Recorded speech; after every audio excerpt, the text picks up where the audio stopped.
CM Siddaramaiah ಅವರ ನಿವಾಸ ಈಗ ತಾನೇ ಮುಖೇಶ್ ಹೇಳ್ತಾ ಇದ್ರು ಸೆಂಟರ್ ಆಫ್ ಅಟ್ರಾಕ್ಷನ್ ಆಗಿದೆ ಅಂತ. ಅದಕ್ಕೆ ಸಂಬಂಧಪಟ್ಟಂತ ಮತ್ತೊಂದು ಅಪ್ಡೇಟ್ ಇದೆ. ಸಿದ್ದರಾಮಯ್ಯ ನಿವಾಸದಲ್ಲಿ ಆಪ್ತರಿಗೆ ರೆಡಿ ಆಗಿದೆಯಂತೆ ಟಿಫಿನ್.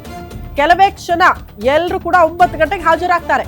ಬ್ರೇಕ್ಫಾಸ್ಟ್ಗೆ ಬಿಸಿ ಬಿಸಿ ಇಡ್ಲಿ, ವಡೆ, ಉಪ್ಪಿಟ್ಟು ಇದೆಲ್ಲವನ್ನ ಕೂಡ ಸಿದ್ಧ ಮಾಡಲಾಗಿದೆ. ಕೇಸರಿ ಬಾತ್ ಇದೆ, ದೋಸೆ ಇದೆ, ಪೊಂಗಲ್ ಕೂಡ ಸಿದ್ಧ ಮಾಡಲಾಗಿದೆಯಂತೆ ಸಿದ್ದರಾಮಯ್ಯನವರ ನಿವಾಸದಲ್ಲಿ. ಶಾಸಕರಿಗೂ ಸಚಿವರಿಗೂ ಸೇರಿದಂತೆ ಸಿದ್ದರಾಮಯ್ಯ ಮನೆಯಲ್ಲಿ ಉಪಹಾರ ರೆಡಿ. ಹೇಳೋದಕ್ಕೆ ಸ್ವಲ್ಪ ಬೇಸರ ಆಗಬಹುದು. ಇದು ಕೊನೆಯ ಉಪಹಾರ ತಮ್ಮ ಸಂಪುಟದ ಸಹೋದ್ಯೋಗಿಗಳ ಜೊತೆಗೆ ಮತ್ತು ತಮ್ಮ ಪಕ್ಷದ ಶಾಸಕರ ಜೊತೆಗೆ.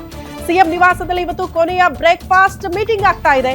ಹಂಗಾಗಿ ಎಲ್ಲಾ ರೀತಿಯ ಬಗೆ ಬಗೆಯ ಉಪಹಾರವನ್ನ ಸಿದ್ಧಪಡಿಸಲಾಗಿದೆ ಸಿದ್ದರಾಮಯ್ಯನವರ ನಿವಾಸದಲ್ಲಿ.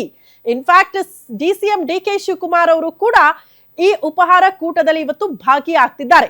ನೋಡಿ, ಈ ಹಿಂದೆ ಹೆಂಗಿತ್ತು ಪರಿಸ್ಥಿತಿ ಅಂದ್ರೆ, ಇದೇ ಸಿಎಂ ಸಿದ್ದರಾಮಯ್ಯರು ತಮ್ಮ ಕಾವೇರಿ ನಿವಾಸದಲ್ಲಿ ಡಿಸಿಎಂ ಡಿಕೆ ಶಿವಕುಮಾರ್ ಅವರನ್ನ ಆಹ್ವಾನ ಮಾಡೋ ಮೂಲಕ ಇಬ್ಬರೂ ಕೂಡ ಇದೇ ಉಪಹಾರ ಕೂಟಕ್ಕೆ ಜಾಯಿನ್ ಆಗಿದ್ರು. ನಾಯಕತ್ವ ಬದಲಾವಣೆಯ ವಿಚಾರಕ್ಕೆ ಸಂಬಂಧಪಟ್ಟಂತೆ ಗೊಂದಲಗಳು ಸೃಷ್ಟಿಯಾದಾಗ ಯಾವ ಗೊಂದಲ ಬೇಡ, ನಾವಿಬ್ರು ಕೂಡ ಒಗ್ಗಟ್ಟಾಗಿದ್ದೀವಿ ಅನ್ನುವಂತ ಸಂದೇಶ ಕೊಟ್ಟಿದ್ರು. ಬಟ್ ಅದಾದ ಸ್ವಲ್ಪ ದಿನಕ್ಕೆ ಪರಿಸ್ಥಿತಿ ಬದಲಾಗಿದೆ. ಈ ಬಾರಿ ಉಪಹಾರ ಕೂಟದಲ್ಲಿ ಹೌದೌದು ಗೊಂದಲಗಳಿಗೆ ತೆರೆ ಎಳಿತಿದ್ದೀವಿ. ಕಾರಣ ನಾನು ಅಧಿಕೃತವಾಗಿ ಸಿಎಂ ಸ್ಥಾನವನ್ನ ಡಿಸಿಎಂ ಡಿಕೆ ಶಿವಕುಮಾರ್ ಅವರಿಗೆ ಬಿಟ್ಟು ಕೊಡ್ತಾ ಇದ್ದೀನಿ ಅನ್ನುವಂತಹ ವಿಚಾರವನ್ನ ತಮ್ಮ ಆಪ್ತ ವಲಯಕ್ಕೂ ತಮ್ಮ ಸಂಪುಟದ ಸಹೋದ್ಯೋಗಿಗಳಿಗೂ ಹೇಳುವಂತ ಉಪಹಾರ ಕೂಟ.